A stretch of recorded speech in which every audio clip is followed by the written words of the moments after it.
దేవుని యొక్క పరిశుద్ధమైనటువంటి నామానికి మహిమ కలుగును గాక. அவருடைய பரிசுத்த நாமத்திற்கு மகிமை உண்டாகட்டும். మరి ఈ దేవుని వాక్యము మీరు విని ఆశీర్వదించబడుచున్నారని నమ్ముచున్నాను. தேவனுடைய வார்த்தைகளை கேட்டு நீங்கள் ஆசீர்வதிக்கப்பட்டு கொண்டு வருகிறீர்கள் என்று நான் விசுவாசிக்கிறேன். వాక్యం వింటున్న ప్రతి వారు కూడా ఫోన్ చేసి చెప్తున్నారు, మరి దీవెనకరంగా ఉందని సంతోషంగా మాతో చెప్తున్నారు. தேவ செய்தியை கேட்கிற ஒவ்வொருவர்களும் கூட தொலைபேசியில் தொடர்பு கொண்டு எங்களுக்கு ஆசீர்வாதமாக இருக்கிறது, பிரயோஜனம் உள்ளதா இருக்கிறது என்று தெரிவிக்கிறார்கள். దాన్ని బట్టి ప్రభు నామాన్ని స్తుతిస్తూ ఉన్నాను. அது நிமித்தமாய் தேவனுடைய நாமத்திற்கு நான் மகிமையை செலுத்துகிறேன். నిశ్చయముగా ఈ వాక్యములు మీకు దీవెనకరంగా ఉంటాయి. உண்மையாகவே இந்த வார்த்தைகள் உங்களுக்கு வாழ்க்கைக்கு ஆசீர்வாதமாக இருக்கும். ఇదనం దేవుని వాక్య భాగములోనికి వెళ్ళటానికి ముందు இந்த நாளிலே தேவனுடைய வார்த்தைகளுக்கு கடந்து செல்வதற்கு முன்பதாக కళ్ళు మూసుకొని ప్రార్థన చేసుకుందాం. நாம் கண்களை மூடி ஜெபத்தில் எடுக்கலாம்.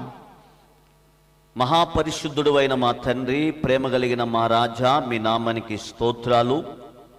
அன்பின் நல்ல தகப்பனே, உம்முடைய சமூகத்திற்கு நாங்கள் ஸ்தோத்திரத்தை ஏறெடுக்கிறோம். ఈ దినమందు కూడా మీ వాక్యం ద్వారా మమ్మల్ని అందరిని కూడా బలపరచమని ప్రార్థన చేస్తూ ఉన్నాం. இந்த தினத்திலும் கூட உம்முடைய வார்த்தைகள் நிமித்தமாக எங்களை யாவரையும் பலப்படுத்தும்படி கேட்டுக்கொள்கிறேன். నీ కృపను మాకు తోడుగా ఉంచండి. உம்முடைய கிருபை எங்களுக்கு துணையா இருக்கட்டும். వాక్యం వింటున్న వారి జీవితాలను ధన్యకరంగా మీరు మార్చండి. வேத வார்த்தைகளை கேட்கிற ஒவ்வொரு குடும்பத்தை நீங்கள் ஆசீர்வாதமாய் மாற்றித்தாரும். కృప చేత బలపరచుమని கிருபை நிமித்தமாய் பலப்படுத்தும் என்று యేసు నామమున వేడుకొనుచున్నాం తండ్రి. இயேசு கிறிஸ்து நாமத்தினாலே கேட்டுக்கொள்கிறோம் நல்ல பிதாவே, ఆమేన్. ஆமென்.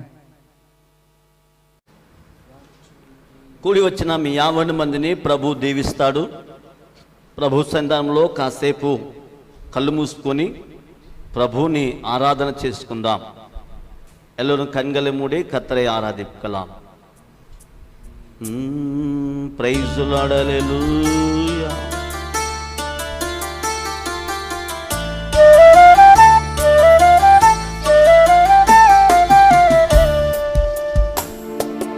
மறவாமல் நினைத்தீரையா, மனதார நன்றி சொல்வே. மறவாமல் நினைத்தீரையா, மனதார நன்றி சொல்வே. இரவும் பகலும் என்னை நினைத்து இதுவரை உதவினீரே. இரவும் பகலும் என்னை நினைத்து இதுவரை உதவினீரே. நன்றி நன்றி ஐயா, கோடி கோடி நன்றி ஐயா. நன்றி நன்றி ஐயா, கோடி கோடி நன்றி ஐயா. மறவாமல் நினைத்தீரையா, மனதார நன்றி சொல்வே.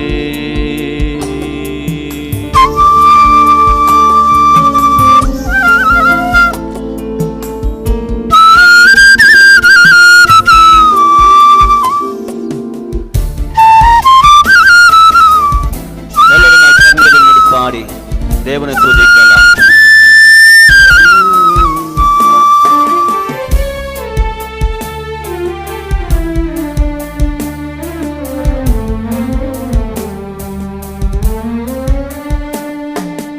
எபினேசு நீதானையா, இதுவரை உதவினீரே. எபினேசு நீதானையா, இதுவரை உதவினீரே. எல்ரோயி எல்ரோயி என்னையும் கண்டீரே, எப்படி நான் நன்றி சொல்வே.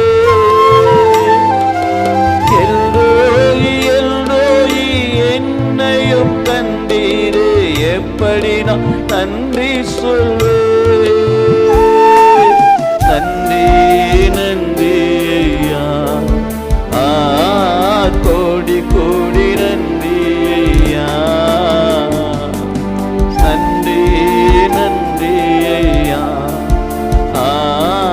கோடி கோடி நன்றி ஐயா.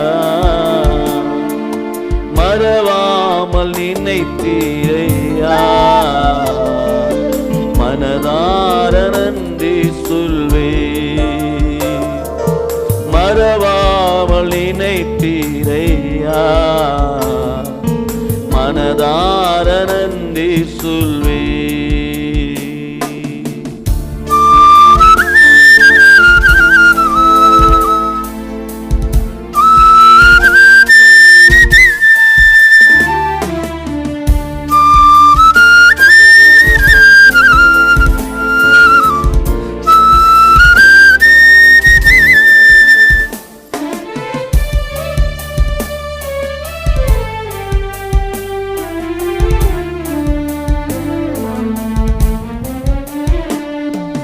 தடைகளை உடைத்தீரையா,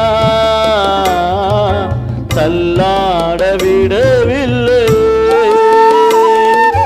தடைகளை உடைத்தீரையா, தள்ளாட விடவில்லை. சோர்ந்து போன நேரமெல்லாம் தூக்கி என்னை சுமந்து வாக்கு தந்து தேற்றினீரே. சோர்ந்து போன நேரமெல்லாம் தூக்கி என்னை சுமந்து வாக்கு தந்து நடத்தினீரே. நன்றி நன்றி ஐயா,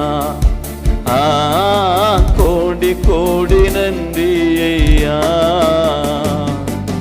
நன்றி நன்றி ஐயா, கோடி கோடி நன்றி ஐயா. மறவாமல் நினைத்தீரையா, மனதார நன்றி சொல்வேன். மறவாமல் நினைத்தீரையா, மனதார நன்றி சொல்வேன். இரவும் பகலும் என்னை நினைத்து இதுவரை உதவினீரே. இரவும் பகலும் என்னை நினைத்து இதுவரை உதவினீரே. நன்றி நன்றி கோடி கோடி நன்றி ஐயா. நன்றி நன்றி ஐயா, கோடி கோடி நன்றி ஐயா. நன்றி நன்றி ஐயா, கோடி கோடி நன்றி ஐயா.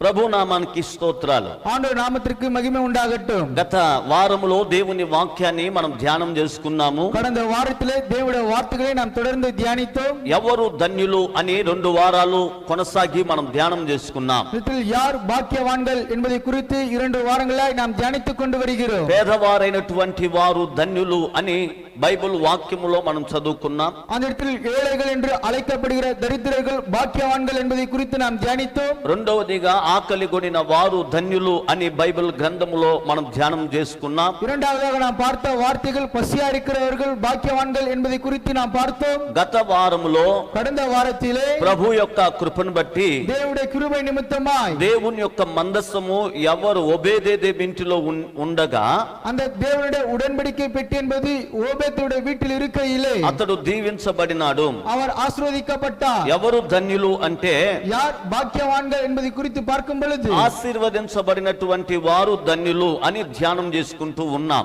ஆசீர்வதிக்கப்பட்டவர்கள் பாக்கியவான்கள் என்பதை குறித்து நாம் பார்த்து கொண்டு வந்தோம். పోయిన వారం చెప్పినటువంటి వాక్యములను కొనసాగించి మనం ధ్యానం చేసుకుందాం. கடந்த வாரத்திலே அறிவிக்கப்பட்ட வார்த்தைகள் நிமித்தமாய் நாம் தொடர்ந்து இப்பொழுது தியானிக்கலாம். దేవుని యొక్క మందస్సం పెట్టుకు ప్రాధాన్యత ఇవ్వాలి. தேவனுடைய உடன்படிக்கை பெட்டிக்கு ஒரு முக்கியத்துவத்தை கொடுக்க வேண்டும். అలా ప్రాధాన్యత ఇవ్వనటువంటి వారు ఏమి అయినారనియు அந்த இடத்திலே முதலிடத்தை கொடுக்காதவர்கள் எவ்விதமாய் மாற்றப்பட்டார்கள் என்று, ప్రాధాన్యత ఇచ్చినటువంటి వారు ఏ విధంగా దీవించబడినారనియు அந்த இடத்துல முக்கியத்துவம் கொடுத்தவர்கள் எவ்விதமாய் ஆசீர்வதிக்கப்பட்டார்கள் என்று గత ఆదివారం నాడు మనం ధ్యానం చేసుకున్నాం. கடந்த ஞாயிற்றுக்கிழமை தினத்திலே நாம் தியானித்தோம்.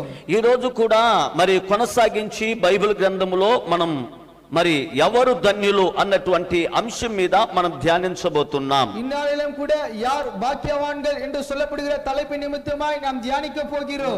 2 సమూయేలు గ్రంథములో 2 சாமுவேல் எழுதின புத்தகத்திலே 6వ అధ్యాయం 6ஆம் அதிகாரம் 11వ వాక్యము పోయిన వారం మనం చదువుకున్నటువంటిది. 11ஆம் வசனத்தை போன வாரத்தில் நாம் படித்த வார்த்தைகள். అక్కడ ఏమి రాయబడింది అని అంటే, அதிலே என்ன எழுதப்பட்டுள்ளது என்று பார்க்கும் பொழுது, నా ప్రియమైన దేవుని బిడ్డ, அருமையான தேவ பிள்ளைகளே, యెహోవా మందసము கர்த்தருடைய உடன்படிக்கை பெட்டி 3 నెలలు 3 மாதங்கள் కిత్యుడగు ఒబేదెదోము ఇంటిలో ఉండగా, அந்த இடத்தில் கீத்தானாகிய ஓபேத்தின் வீட்டில் இருக்கையில் యెహోవా ఒబేదెదోమును అతని ఇంటి వారందరినీ ఆశీర్వదించెను. அந்த இடத்துல கர்த்தர் ஓபேத்தின் வீட்டையும் அவனுக்கு உண்டான எல்லாவற்றையும் ஆசீர்வதித்தார். ఈనాడు మనం ధ్యానించే భాగమును మనం చదువుకుంటున్నాం. இந்த வாரத்திலே நாம் தியானிக்கிற வார்த்தைகளை குறித்து பேச போகிறோம். ఒబేదెదోము మరి ఆశీర్వదించబడటానికి కారణం, அந்த ஓபேத்ஏதோம் ஆசீర్வதிக்கப்படுவதற்கு காரணம், 3 నెలలు మందసం పెట్టి ఇంట్లో ఉన్నది. அந்த இடத்துல 3 மாதங்கள் வீட்டிலே அந்த உடன்படிக்கை பெட்டி இருக்கிறது. ఒబేదెదోము ఇంటిలో మందసం పెట్టి ఉన్నందున அந்த ஓபேத் வீட்டிலே அந்த உடன்படிக்கை பெட்டி இருக்கையில் ఒబేదెదోమును ఆశీర్వదించబడినాడు. அந்த இடத்துல ஓபேத் ஆசீர்வதிக்கப்பட்டார். అతని ఇంటి వారందరినీ ఆశీర్వదించాడు. அவர் வீட்டார் யாவரையும் ஆசீர்வதித்தார். దేవుడు అలా దీవించడానికి కారణం ఏమిటి? தேவன் அவிதமாய் ஆசீர்வதிக்கப்படுவதற்கு காரணம் என்ன? ఈ మందసం పెట్టి ఉన్నది, இந்த உடன்படிக்கை பெட்டி இருக்கிறது. ఇది ఉన్నందువల్ల ఎందుకు అతడు ఆశీర్వదించబడ్డాడు? இந்த உடன்படிக்கை பெட்டி இருக்கிறபடியால் அவர் எதற்காய் ஆசீர்வதிக்கப்பட்டார்? ఇతడు ఆశీర్వదించబడినటువంటి ఆ యొక్క ఆశీర్వాదాన్ని గూర్చి విన్నటువంటి వారందరూ, ஆசீர்வதிக்கப்பட்டதையும் ஆசீர்வதிக்கப்பட்டதை கேள்விப்பட்ட யாவர்களும் கூட, ఒబేదెదోము దీవించబడినాడు, அந்த ஓபேத்ஏதோம் ஆசீர்வதிக்கப்பட்டார், మందసం పెట్టి అతని ఇంటిలో ఉన్నందువల్ల దీవించబడ్డాడని அந்த உடன்படிக்கை பெட்டி வீட்டில் இருக்கிறபடியால் ஆசீர்வதிக்கப்பட்டார். ఈ వార్త వ్యాపించింది. இந்த வார்த்தை அனைவருக்கும் அறிவிக்கப்பட்டது. అలా అందరికి వ్యాపించినందున அவ்விதமாய் யாவருக்கும் கேள்விப்பட்டது நிமித்தம் ఇది రాజు దృష్టిలో కూడా పడిందండి. இது ராஜாவுடைய கண்ணுக்கும் கொண்டு செல்லப்பட்டது. అప్పుడు రాజు அப்பொழுது ராஜா அவர்கள் ఒబేదెదోము ఇంటి నుండి అది తీసుకురావటానికి ప్రయత్నం చేసినాడు. அப்பொழுது ஓபேத்ஏதோமின் வீட்டிலிருந்து அந்த பெட்டியை கொண்டு வருவதற்கு தன்னுடைய பிரயாசத்தை அவர் காண்பித்தார். కానీ ఒబేదెదోము ఆశీర్వదించబడటానికి కారణం ఏమిటి? ஆனால் ஓபேத்ஏதோம் ஆசீர்வதிக்கப்படுவதற்கு காரணம் என்ன?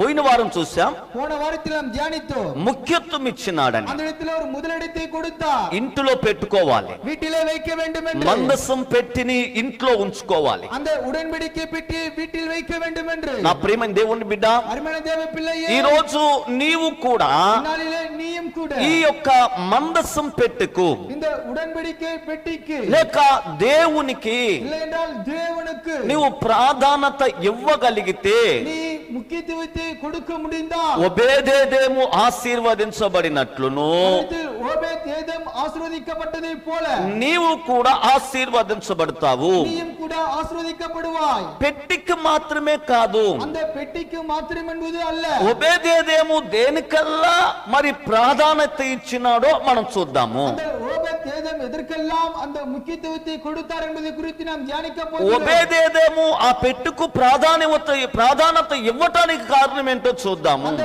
ஓபேத்ஏதோம் அந்த பெட்டிக்கு முக்கியத்துவத்தை கொடுப்பதற்கு காரணம் என்ன என்று நாம் பார்க்கலாம். ఇప్పుడు ఆ పెట్టెలో ఏముంది? இப்பொழுது அந்த பெட்டியில் என்ன இருக்கிறது? ఆ పెట్టెలో ఉన్న కార్యాలు ఏమిటి? அந்த பெட்டியில் இருக்கிற காரியங்கள் என்ன? చదువుకుందాము. எடுத்தவர்கள் வாசிக்கலாம். ఎబ్రీలకు రాసిన పత్రికల్లో எபிரேயர் எழுதின புத்தகத்திலே మరి 9వ అధ్యాయం 9ஆம் அதிகாரம் 3వ వాక్యము 4వ వాక్యము మనం చదువుకుందాము. 3ஆம் வசனத்தையும் 4ஆம் வசனத்தையும் வாசிக்கலாம். రాయబడినటువంటి ఈ యొక్క ఎబ్రీ పత్రికల్లో எழுதப்பட்டிருக்கிற எபிரேயர் புத்தகத்திலே 3వ వచ్చిన నుండి చదువుకుంటే 3ஆம் வசனத்திலிருந்து பார்க்கும் பொழுது 2వ తెరకు ఆవల అతి పరిశుద్ధ స్థలమును గూడారం ఉండెను. అందులో సువర్ణ ధూపార్తియు అంతటను బంగారు రేకులతో తాపబడిన నిబంధన మందస్సమును ఉండెను. ఆ మందస్సములో మన్నాగల బంగారు పాత్రయు చిగిరించిన అహరోను చేతి కర్రయు నిబంధన పలకయు ఉండెను అని చదువుతున్నాము. இப்பொழுது வாசிக்கிற வசனத்திலே இரண்டாம் திரைக்குள்ளே மகா பரிசுத்த ஸ்தலம் என்னப்பட்ட கூடாரம் இருந்தது. அதிலே பொன் செய்த தூப கலசமும் முழுவதும் பொற்காட்டு பொதித்திருக்கப்பட்டிருக்கிற உடன்படிக்கை பெட்டியும் இருந்தன. அந்த பெட்டியிலே மன்னா வைக்கப்பட்டு பொற்பாத்திரமும் ஆரோனுடைய தளிர்ந்த கோலும் உடன்படிக்கையும் கற்பனை பலகைகளும் இருந்தன. పెట్టి ఉన్నంత మాత్రాన ఆశీర్వాదం కాదు. அந்த இடத்தில் பெட்டி இருக்கிறது நிமித்தமாய் ஆசீர்வாదம் என்பது அல்ல. పెట్టిలో ఏమున్నది? அந்த பெட்டியிலே என்ன இருக்கிறது? ఇక్కడ మనం చదువుకున్నాము. இந்த இடத்திலே நாம் வாசிக்கிறோம். 3 కార్యాలు ఇందులో కనబడుతున్నాయి. 3 காரியங்கள் இந்த இடத்தில் இருக்கிறது. ఆ మందసములో அந்த உடன்படிக்கை பெட்டி ఒకటి మన్నాగల పాత్రయు, அந்த இடத்திலே மண்ணால் செய்யப்பட்ட பாத்திரமும் బంగారు పాత్రయు, பொற்பாத்திரமும் చిగిరించిన అహరోను చేతి కర్రయు, ఆరోనుடைய துளிர்ந்த கோலும் నిబంధన పలకలను ఉండెను అని రాయబడింది. உடன்படிக்கையின் கற்பலகைகளும் இருந்தன என்பதை குறித்து நாம் பார்க்கிறோம். చదవబడినటువంటి ఈ వాక్యంలో எழுதப்பட்டுள்ள இந்த வசனத்திற்குள்ளாய் 3 కార్యములు మందసం పెట్టిలో ఉన్నవి. இந்த இடத்தில் 3 காரியங்கள் உடன்படிக்கை பெட்டியில் இருக்கிறது. ఒబేదేదేము ఆశీర్వదించబడటానికి కారణం, அந்த இடத்தில் ஓபேத் ஏதோம் ஆசீர்வதிக்கப்படுவதற்கு காரணம், అతడు పెట్టెకు ప్రాధాన్యత ఇచ్చినాడు. அவர் அந்த பெட்டிக்கு முக்கியத்துவத்தை கொடுத்தார். రెండవదిగా இரண்டாவதாக పెట్టెలో ఏమున్నదో அந்த பெட்டியில் என்ன இருக்கிறது అది ఉంటేనే మన ఇల్లు కూడా ఆశీర్వదించబడుతుంది. அது இருந்தாலே நம் வீடும் கூட ஆசீர்வதிக்கப்படும். ఎలాగా అంటే எவ்விதமா என்றால் ఈ పెట్టెలో ఏ విధంగా ఈ 3 కార్యాలు ఉన్నాయో இந்த பெட்டியிலே எவ்விதமாய் 3 காரியங்கள் இருக்கிறது. యేసు కూడా నీ ఇంట్లో ఉన్నప్పుడు இயேசு கிறிஸ்து கூட உன் வீட்டிலே இருக்கும் பொழுது ఈ 3 కార్యములు నీవు కూడా పాటించాలి. இந்த 3 காரியங்களும் நீயும் கூட பின்பற்ற வேண்டும். ఇక్కడ మనం చూస్తున్నాం, இதற்கு நாம் கவனிக்கிறோம். ఈ 3 ప్రతి అవసరతను చూపించుచున్నది. இந்த 3 காரியங்களும் ஒவ்வொரு தேவைகளுக்கு நமக்கு காண்பிக்கப்படுகிறது. ఇశ్రాయేలు ప్రజలు మరి 40 సంవత్సరములు అరణ్యములో నడిచి వెళ్ళారు. அந்த இஸ்ரவேல் ஜனக்கூட்டத்தார் 40 வருடங்கள் வனாந்திரத்திலே நடந்து சென்றார்கள். వాగ్దానం చేయబడినటువంటి దేశమునకు బయలుదేరినారు. வாக்குத்தத்தம் பண்ணப்பட்ட தேசத்திற்கு கடந்து சென்றார்கள். ఆ అరణ్యములో அந்த வனாந்திரத்திலே వారికి ప్రతి అవసరత సంధించబడింది. அவர்களுக்கு ஒவ்வொரு தேவைகளும் சந்திக்கப்பட்டது. నా ప్రియమైన దేవుని బిడ్డ, அருமையான தேவ பிள்ளையே, ఈనాడు నీ అవసరత సంధించబడాలి అంటే உங்களுடைய தேவைகள் சந்திக்கப்பட வேண்டும் என்றால் ఈ మందసం పెట్టి ఉండాలి. இந்த உடன்படிக்கை பெட்டி இருக்க ఈ வேண்டும். మందసం పెట్టిలో ఉన్నటువంటి ఈ 3 నీలో ఉండాలి. இந்த உடன்படிக்கை பெட்டியில் இருக்கிற 3 காரியங்களும் முன்னில் இருக்க வேண்டும். నా ప్రియ దేవుని సంగమా, దేవుని వాక్యం సెలవిచ్చే మాట ఏమిటంటే அருமையான தேவ பிள்ளைகளே, கர்த்தருடைய வார்த்தைகள் அறிவிக்கப்படுவது என்ன தெரியுமா? ఇందులో ఉన్నటువంటి 3 కార్యములు, இதில் இருக்கிற 3 காரியங்கள், ఒకటి మన్నాగల బంగారు పాత్ర. அந்த இடத்திலே மன்னாவாய் வைக்கப்பட்டிருக்கிற பொற்பாத்திரமும், మొదటిగా మనం ధ్యానించేది ఏమిటంటే మన్నా కలిగినటువంటి పాత్ర, బంగారపు పాత్ర. மன்னா வைக்கப்பட்டிருக்கிற பொற்பாத்திரமை குறித்து நாம் கவனிக்கிறோம். మన్నా కలిగినటువంటి ఈ బంగారు పాత్ర దేనికి సాదృశ్యం అంటే இந்த மன்னா வைக்கப்பட்டிருக்கிற இந்த பொற்பாத்திரம் எதற்கு உதாரணம் தெரியுமா? మరి యేసు క్రీస్తుకు సాదృశ్యంగా ఉంది. இயேசு கிறிஸ்துவுக்கு உதாரணமாக இருக்கிறது. ఆనాడు ఇశ్రాయేలు ప్రజలకు அந்நாளிலே இஸ்ரவேல் ஜனக்கூட்டத்தாருக்கு వారికి ఆకాశము నుండి మన్నా కురిపించబడింది. அவர்களுக்கு வானத்திலிருந்து மன்னா என்பது அருளப்பட்டது. ఇది దేవదూతుల యొక్క ఆహారము. இது தேவ தூதர்களுடைய ஆகாரம். இது కానీ వారు 6 దినములు వారికి కొనసాగి ఈ మన్నా ఇవ్వబడింది. ஆனால் 6 நாட்களும் தொடர்ச்சியாக தொடர்ந்து இந்த மன்னா அவர்களுக்கு கொடுக்கப்பட்டது. 7వ దినము యొక్క మన్నా కూడా 6వ దినమే వారు తీసుకోవాలి. அந்த 7ஆம் நாளுக்கு தேவையான மன்னாவும் கூட 6ஆம் நாளிலே அவர்கள் எடுத்துக்கொள்ள வேண்டும். వారు 6వ దినము అవి తీసుకొని அது அவர்கள் 6ஆம் நாளிலே அது சேகரித்துக் கொண்டு అది భుజించాలి అని బైబిల్ వాక్యములో మనం చూస్తున్నాము. அதை புசிக்க வேண்டும் என்று வேதாகம புத்தகத்திலே நாம் பார்க்கிறோம். ఈ మన్నా இந்த மன்னா వారికి அவர்களுக்கு దాదాపు ஏறக்குறைய వారికి 40 సంవత్సరాలు ఈ ఆహారము ఇవ్వబడిందండి. அவர்களுக்கு 40 வருடங்கள் தொடர்ச்சியாக அவருடைய தேவைகளுக்காக கொடுக்கப்பட்டது. వారు వాగ్దానం చేయబడిన దేశమునకు వెళ్ళు వరకు ఈ ఆహారం వారికి ఇవ్వబడింది. அவர்களுக்கு வாக்குத்தத்தம் பண்ணப்பட்டிருக்கிற தேசத்திற்கு கடந்து செல்லும் வரை இந்த மன்னா அவர்களுக்கு அருளப்பட்டது. ఈ లాక్డౌన్ లో இந்த ஊரடங்கு காலத்திலே ఆహారం లేక అలమటిస్తున్నటువంటి మన జీవితానికి కూడా இந்த ஆகாரம் இல்லாமல் அங்குமிங்குமாய் அலைக்கழிக்கப்படுகிற நம்முடைய வாழ்க்கையிலும் கூட శరీరానికి సమృద్ధికరమైనటువంటి ఆహారము కావాలి అంటే ஆனால் மாம்சத்திற்கு பரிபூர்ணமான ஆகாரம் என்பது வேண்டும் என்றால் ప్రభువునకు నీవు ప్రాధాన్యత ఇవ్వండి. தேவனுக்கு முதலாவதாய் முக்கியத்துவத்தை கொடுங்கள். దేవుడు తన ఆహారము చేత నిన్ను ఆయన పోషిస్తాడు. தேவன் தன்னுடைய ஆகாரத்து நிமித்தமாய் உன்னை போஷிப்பார். బైబిల్ గ్రంథములో విధవరాలను దేవుడు పోషించాడు. வேதாகம புத்தகத்திலே விதவை தேவன் போஷித்தார். నా ప్రియ దేవుని బిడ్డ, அருமையான தேவ ఈ பிள்ளைகளே, రోజు నువ్వు ఏ కష్టములో నష్టములో బాధలో ఉన్నా కూడా இதனாலே எந்த கஷ்டத்திலும் நஷ்டத்திலும் வேதனையில் இருந்தாலும் கூட ఆయన నిన్ను పోషిస్తాడు. அவர் உன்னை போஷிப்பார். సరే, ఈ మన్నా యేసుక్రీస్తునకు సాదృశ్యం. இந்த மன்னா தேவனுக்கு உதாரணமாய் இருக்கிறது. ఆనాడు ఇశ్రాయేలుకి ఇవ్వబడింది, அந்நாளிலே இஸ்ரவேலருக்கு கொடுக்கப்பட்டது. కానీ ఈనాడు యేసుక్రీస్తుకు సాదృశ్యం అన్నాం కదా. ஆனால் இயேசு கிறிஸ்துவுக்கு உதாரணம் என்று சொன்னோம் அல்லவா? ఏ విధంగా అని మనం చూస్తే எவ்விதமா என்பது குறித்து நாம் பார்க்கும் பொழுது యోహాను రాసిన సువార్తలో யோவான் எழுதின சுவிசேஷத்தில் 6వ అధ్యాయం 6ஆம் அதிகாரம் 35వ వాక్యము ఈ విధంగా రాయబడింది. 35ஆம் வசனம் இவ்விதமாய் எழுதப்பட்டுள்ளது. అక్కడ ఏమని చెప్పబడుతుందంటే, அந்த இடத்துல என்ன சொல்லப்படுகிறது என்றால், నా ప్రియ దేవుని సంగమా, அருமையான தேவ பிள்ளைகளே, 35వ వాక్యం అంటుంది, 35ஆம் வசனம் சொல்லப்படுகிறது. చదువుకుందాం. வாசிக்கலாம். అందుకు యేసు వారితో ఇట్లనెను, జీవాహారము నేనే, నా యొద్దకు వచ్చువాడు ఏమాత్రము ఆకలిగొనడు, నా యందు విశ్వాసముంచువాడు ఎప్పుడునూ దప్పిక గొనడు.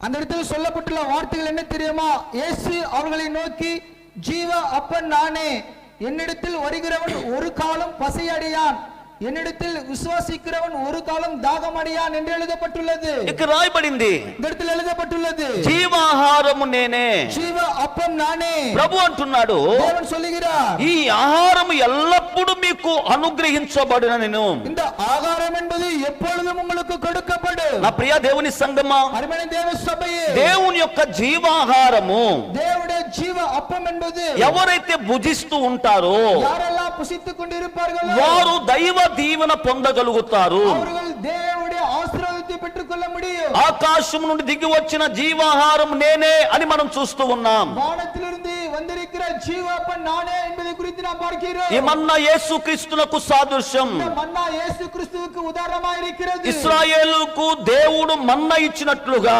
ఇశ్రాయేల్ జనకూட்டத்திற்கு యేసు క్రీస్తు మన్నా கொடுத்ததை போல ప్రభు అయిన యేసుక్రీస్తు కూడా தகப்பன் என்று அழைக்கப்படுகிற యేసు క్రీస్తు ఈనాడు జీవిస్తున్నటువంటి మన వరకు நாளே வாழ்ந்து கொண்டு வருகிற நமக்காக ఆయన యొక్క శరీరమును, அவருடைய శరీరத்தை, ఆయన యొక్క రక్తమును మనకిచ్చాడు. அவருடைய రక్తத்தை நமக்காக கொடுத்திருக்கிறார். ఈ శరీరము ఎవరైతే తిని త్రాగుతూ ఉంటాడో யாரெல்லாம் இந்த சரீரத்தை புசித்தார்கள் தாகத்தை தீர்த்துக் கொள்கிறார்களோ నిత్య జీవము గలవాడు.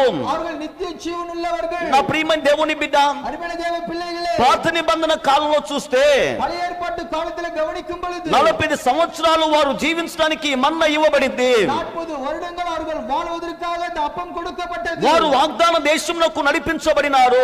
வாக்குத்தத்த தேசத்திற்கு வழிநடத்தப்பட்டார்கள். ఈ కొత్త నిబంధన కాలములో இந்த புதிய ஏற்பாட்டு காலத்திலே యేసుక్రీస్తు యొక్క శరీరమును రక్తమును నీవు భుజించి త్రాగినట్లయితే இந்த இயேசு கிறிஸ்துவின் ரத்தத்தையும் சரீரத்தையும் நீ புசித்து பருகும் பொழுது నిత్య జీవములోనికి నడిపించబడతావు. நித்திய ஜீவனுக்குள்ள உன்னால் பிரவேசிக்க முடியும். ఈ మందస్సములో ఏముంది అంటే இந்த உடன்படிக்கை பெட்டியில் என்ன இருக்கிறது தெரியுமா? మన్నా ఉంది. மன்னா இருக்கிறது. మన్నా అనే ఆహారం ఉంది. மன்னா என்று சொல்லப்படுகிற உணவு ఈ இருக்கிறது. క్రీస్తు యొక్క శరీరం అనేటువంటి ఈ మన్నాను கிறிஸ்து என்று சொல்லப்படுகிற இந்த சரீரத்தை నీవు భుజించాలి. நீ புசிக்க வேண்டும். అప్పుడే నిత్య జీవములోనికి నువ్వు ప్రవేశించగలుగుతావు. அப்பொழுதே நித்திய ஜீவனுக்குள்ள உன்னால் பிரவேசிக்க முடியும். ఆ నిత్య జీవములో నీవు క్రీస్తుతో కూడా ఉండగలుగుతావు. அந்த நித்திய ஜீவனுக்குள்ள கிறிஸ்துவுக்குள்ள இருக்க முடியும். కాబట్టి ஆகவே ఈనాడు వాక్యం వింటున్న నీ జీవితంలో வசனத்தை கேட்கிற வாழ்க்கையிலே ప్రభు యొక్క శరీరాన్ని தேவனுடைய சரீரத்தை ప్రభు యొక్క రక్తమును தேவனுடைய ரத்தத்தையும் నీవు భుజిస్తున్నప్పుడు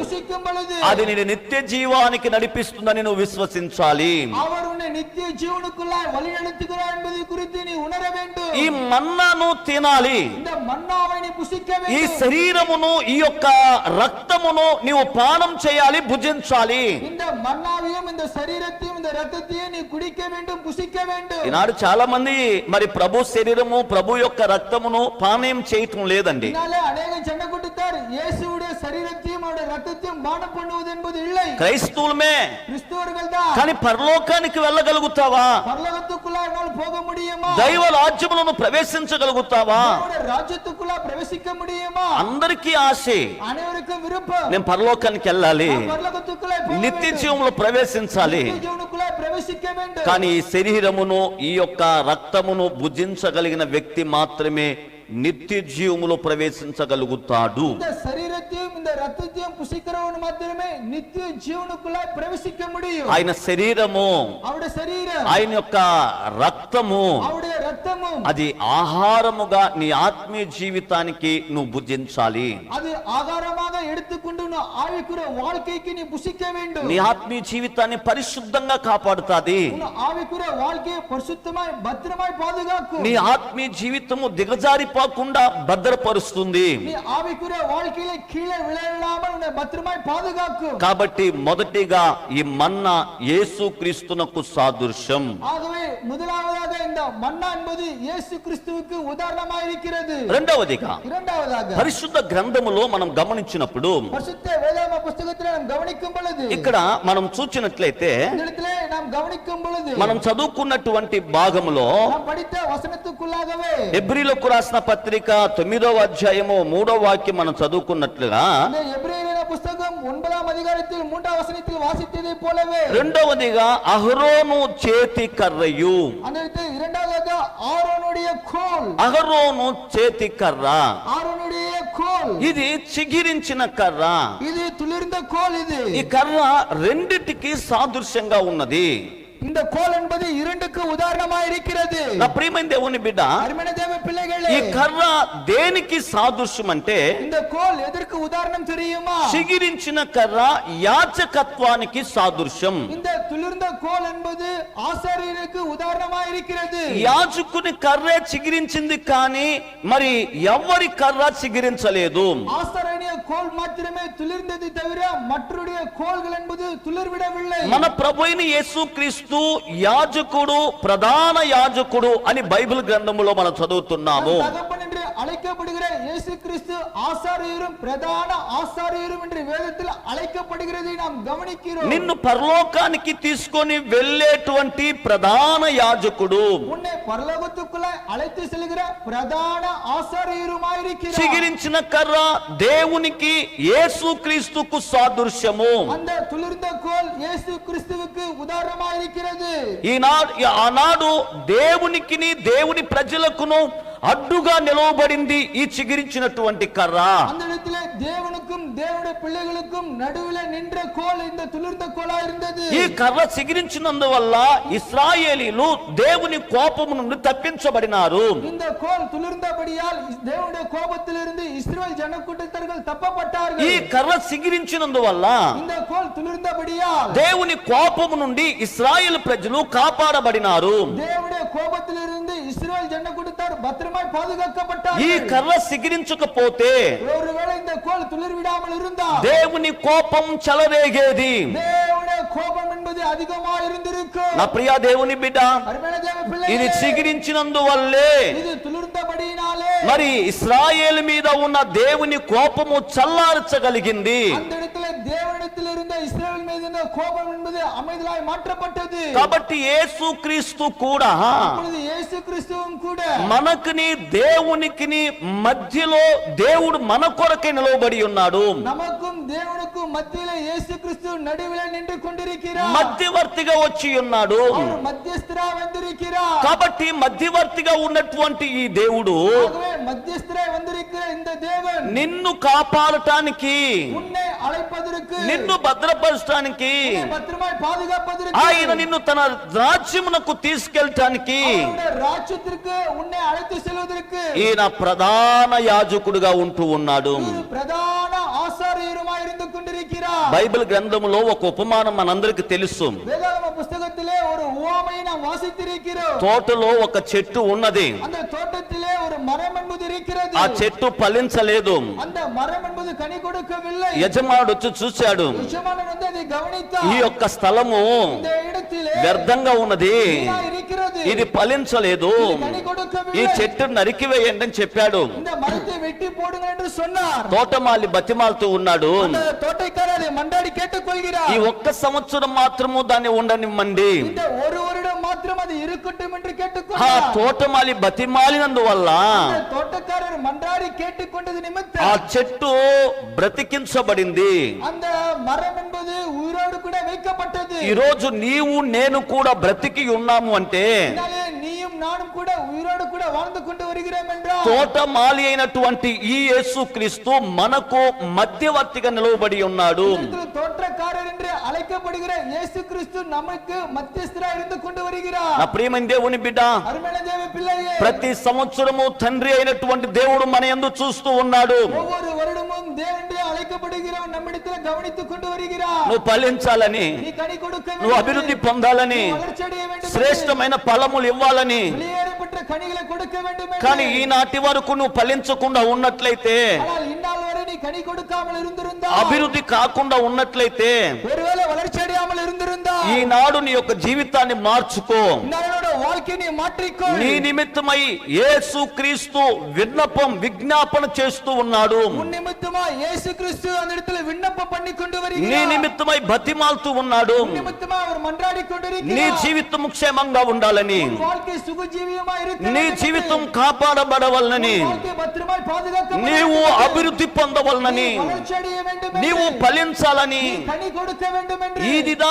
దేవుని యొక్క చిత్తమై ఉన్నది. இதுதான் தேவனுடைய சித்தமாய் இருக்கிறது. కానీ నేడు క్రైస్తవులమై ఉన్నాము, நாம் கிறிஸ்துவர்களாய் இருக்கிறோம். కానీ ఆత్మీయ జీవితంలో ఫలించడం లేదే. ஆனால் ஆவிக்குரிய வாழ்க்கையில கனி கொடுப்பது என்பது ఆత్మీయ இல்லை. జీవితంలో నువ్వు ఫలించడం లేదే. ஆவிக்குரிய வாழ்க்கையில நீ கனி கொடுப்பது என்பது இல்லை. అందుకే ప్రభు అంటున్నాడు, ஆகவே தேவன் அறிவிக்கிறார். నా ప్రియ దేవుని బిడ్డ, அருமையான தேவ నీ பிள்ளையே, నిమిత్తమై విజ్ఞాపన చేయుచున్నాడు. నిమిత్తమా அவர் విన్నపం பண்ணி கொண்டிருக்கிறார். నీవు ప్రభువులో చిగిరించాలన్నది దేవుని సంకల్పం. நீ இயேசு கிறிஸ்துவுக்குள்ள துளிர் விட வேண்டும் என்று தேவனுடைய சித்தமாய் இருக்கிறது. ప్రభునందు అభివృద్ధి పొందవలనని దేవుని యొక్క ఉద్దేశం. தேவனுக்குள்ள நீ வளர்ச்சி அடைய வேண்டும் என்று தேவனுடைய நோக்கமாய் இருக்கிறது. ఇది నీవు చేయగలిగినట్లయితే இந்த காரியங்களை உன்னால் பின்பற்ற முடிந்தால் ఆయన నిశ్చయముగా அவர் உண்மையாக నీకు ప్రధాన కాపరిగా, ప్రధాన యాజకుడుగా ఉండి నిన్ను నడిపిస్తాడు. அவர் பிரதான ஆசாரியராகவும் மிகப்பெரிய காப்பாளராகவும் இருந்து உன்னை வழிநடத்துவார். కాబట్టి ఈనాడు ஆகவே நாளிலே మన యొక్క జీవితమును ప్రభువునకు అప్పగించుకుందాం. அந்த வாழ்க்கையை தேவனுடைய கரத்திலே ஒப்புக் கொடுக்கலாம். ఆయనే నీకు తోడుగా ఉంటాడు. அவரே உனக்கு துணையா இருப்பார். నీవు చిగిరించడానికైనా, நீ துளிர் விடுவதற்கும், నీవు దేవుని యొక్క ఆహారం భుజించటానికన్నా நீ தேவனுடைய ஆகாரத்தை புசிப்பதற்காகவே ఈయనే మరి ప్రధాన కాపరి, ఈయనే మన్నాగా కనపడుతూ ఉన్నాడు. அவரே பிரதான ஆசிரியராகவும் தேவனுடைய சமூகத்திலே மன்னாவாகவும் காணப்படுகிறார். మన జీవితాలు ప్రభువునకు అప్పగించుకుందాం. நம்முடைய வாழ்க்கையை தேவனுடைய கரத்திலே ஒப்புக் கொடுக்கலாம். ప్రభు మనకు తోడుగా ఉండి నడిపిస్తాడు. தேவன் தாமே நமக்கு துணையா இருந்து வழிநடத்துவாராக. ప్రభు నామానికి మహిమ కలుగును గాక. அவருடைய நாமத்திற்கு மகிமை உண்டாகட்டும். ప్రార్థన చేసుకుందాం. நாம் ஜெபத்தை எடுக்கலாம். ఈ సమయంలో కూడా இந்த நேரத்திலும் கூட మన మధ్యలో దైవజనులు ఉన్నారు. தேவ ஊழியக்காரர் நம்ம மத்தியில வந்திருக்கிறார். రెహబోత్ సంఘ స్థాపకులైన இந்த ரெகோபோத் சபை நிறுவனரும் పెద్దవారైనటువంటి పాస్టర్ రెవరెండ్ அந்த மதிப்புக்குரிய பாஸ்டர் ரெவரண்ட் அவர்கள், ప్రభువు గారు మన మధ్యలో ఉన్నారు. பிரபு சாலமன் அவர்கள் நம்ம மத்தியில் இருக்கிறார்கள். వారు వచ్చి ప్రార్థన చేసిన తర్వాత அவர்கள் வந்து ஜெபத்தை ஏறெடுத்த பின்பு దైవ ఆశీర్వాదముతో ఈ కూడికను ముగించుకుందాం. தேவட ஆசீர்வாதத்தின் நிமித்தமாய் இந்த கூடிகையை நாம் முடித்துக் கொள்ளலாம்.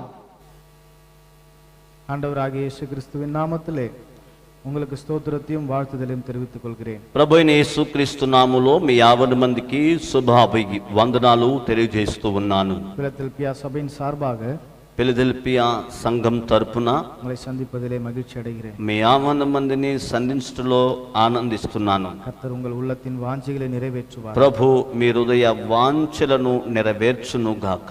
கண்களை மூடி ஜெபிக்கலாம். కళ్ళు మూసుకొని ప్రార్థన చేసుకుందాం. வானத்திற்கும் பூமிக்கும் சகல அதிகாரம் படைத்த நல்ல ஆண்டவரே, ఆకాశమునకును భూమికిని సర్వాధికారం కలిగినటువంటి మా మంచి తండ్రి, அப்பா அந்த பிலதெல்பியா சபையையும் ఫిలదెల్ఫియా సంఘమును, சபை விசுவாசிகளையும் సంఘ విశ్వాసులను, அப்பா ஊழியத்தையும் సేవను தேவன் ஆசீர்வதிப்பீராக. ராஜா, ప్రభు మీరు దీవించుదురుగాక. இன்றைக்கும் ஆண்டவரே ఈనాడు కూడా ప్రభు மன்னாவை ஆண்டவரே మన్నాను ప్రభు தேவன் நீர் பிள்ளைகளுக்கு வார்த்தையின் மூலமாய் கொடுப்பதற்காக உமக்கு நன்றி ராஜா. దేవుని సేవకుని మాటల ద్వారా మీరు మాకు అనుగ్రహించినందుకు స్తోత్రాలు. அநேக தடைகளின் மத்தியிலும் అనేకమైన ఆటంకాల మధ్య, அநேக உபத்திரவங்களின் மத்தியிலும் అనేకమైన ఉపద్రవాల మధ్య ஊழியக்காரரை கொண்டு సేవకులను బట్టి என் தேவன் நீர் பேசுவதற்காக உமக்கு మా நன்றி ராஜா. ప్రభు మీరు మాట్లాడినందుకు మీకు స్తోత్రాలు. மாம்சத்திற்குரிய மன்னா எங்களுக்கு போதாதது என்று శరీరానుసారమైన ఆహారం మాకు చాలు, ஆவிக்குரிய மன்னாவை எங்களுக்கு ఆత్మానుసారమైన మన్నాను మాకు దయచేయండి. தவறாமல் கொடுப்பதற்கு తప్పక కొనసాగి தேவன் நீ தயவு నీ பாராட்டினதற்காக దయను మాకు చూపించండి. இந்த கிருபை இறங்கட்டும் ராஜா. నీ కృప మా మీద ఉండును గాక. இந்த கிருபை இறங்கட்டும் ஆண்டவரே. నీ కృప మా మీద ఉండును இந்த గాక. கிருபை இறங்கட்டும் ராஜா. నీ కృప దిగివచ్చును గాక. ஓ, கேட்கிற ஒவ்வொரு பிள்ளைகளின் உள்ளத்தில் వినుచున్న ప్రతి బిడల యొక్క హృదయాలను ஓ வீட்டிலும் ஆண்டவரே ఇంటిలోను ప్రభు இந்த மகிமை இறங்கட்டும் ஆண்டவரே. మీ మహిమను இந்த కుమ్మరించు, பிரசன்னம் இறங்கட்டும் మీ ராஜா. ప్రసన్నతను కుమ్మరించు. தேவ கிருபையினால் దేవుని కృప చేతనే பெருக செய்வீராக ராஜா. అభివృద్ధి పరచండి, ஆசீர்வதிப்பீராக. ఆశీర్వదించండి. இயேசுவின் மூலம் ஜெபம் கேளு. యేసు నామమున ప్రార్థన ఆలకించండి. ஜீவனுள்ள நல்ல பிதா. జీవము కలిగిన మా మంచి తండ్రి, ஆமென். ఆమేన్. ప్రార్థించిన పాస్టర్ ప్రభు గారికి ప్రత్యేకమైనటువంటి వందనాలు. இதிலே ஜெபத்தை எடுத்து கொடுத்த ஊழியக்காரருக்கு இருதயத்தின் நிமித்தமா நான் நன்றி எடுத்துக் கொள்கிறேன். కళ్ళు మూసుకుందాం. நாம் కண்களை మూడலாம். నా ప్రాణమా యెహోవాను సంతించుము, నా యంత్రమున్న సమస్తమైన పరిశుద్ధ నామాన్ని సన్నతించుము.